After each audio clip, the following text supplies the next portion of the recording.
Welcome to this video about BI Metrics. In this video we would like to talk about how to choose the values in a KPI. If you look at a system like this one here, this is a boiler, then we know that the supply temperature that comes out of the boiler is the main output of this boiler system. So we find the output up here. So in this case this is the temperature. So this is the main value. Let's call this the vertical value that we need in the KPI. Now we also know that boilers are being controlled depending on the outside air temperature, and we have that here too. So if we would like to create a KPI for the boilers, then in this case we would take the value from those boilers, put that on the vertical, and take the outside air value and put that on the horizontal axis of the KPI. And we take a margin of about plus or minus 5K. What we can also do is consider filtering on heat demand. And that means if we take these 3 points, that we have the entire KPI set up. Now this is just one example. Another example could be if you have a heat or a cooling group. The same story is applicable here as well. So we have this system and it's designed to put water of a certain temperature into the building. And we can measure that temperature here. And that also means that in the same story like the boilers, we have an outside air temperature as a reset. So we can take these two values and put them in a KPI. Again, you can also use filtering, and the filtering in this case can be done by the pump. Now how exactly filtering works is going to be explained in another video in which we talk about how to create a KPI inside the BI Metrics system. Another way to look at the system is to measure the room temperature. In this case, this is the value that we can then put on the vertical axis, but instead of the outside air temperature, we measure that room temperature against time. So that means on the horizontal axis, we don't take a value, we take time.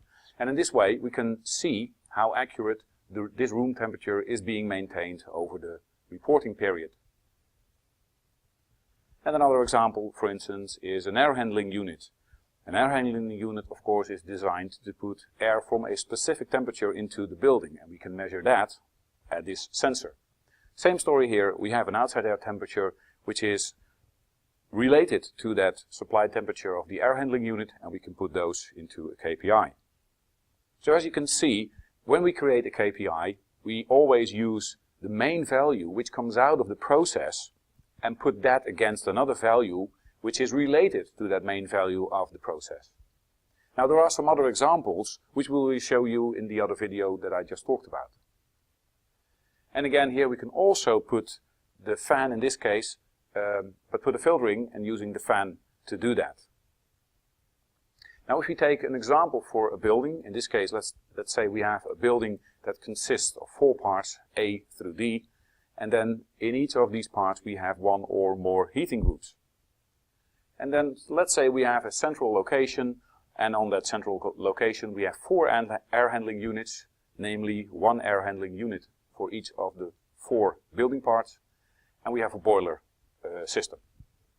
Now if we would like to turn this into a system within BI Metrics, then it would look something like this. Each of the controls or each of the system have their own KPI. And in this case, that means that you get a lot of KPIs, but you can make it a bit smaller for the user to put various KPIs. Let's say the KPIs for location A, the 2 heating groups together with the air handling unit A into a KPI set. And you can do that for the rest as well. So in that case, you will have 5, or I should say 4 KPI sets and 1 KPI, because the boiler, which is a generic system, supplies everything. So that means that the summary of this is you have 13 KPIs, 4 KPI sets, and 27 data points in BI Metrics. When you create a KPI or various KPIs within BI Metrics, I think the one most important thing to remember and understand is that if you have a building that has various installation parts and equipment, then you will take the main output of that equipment and you put that into a KPI. So that's all for today. Thank you for watching.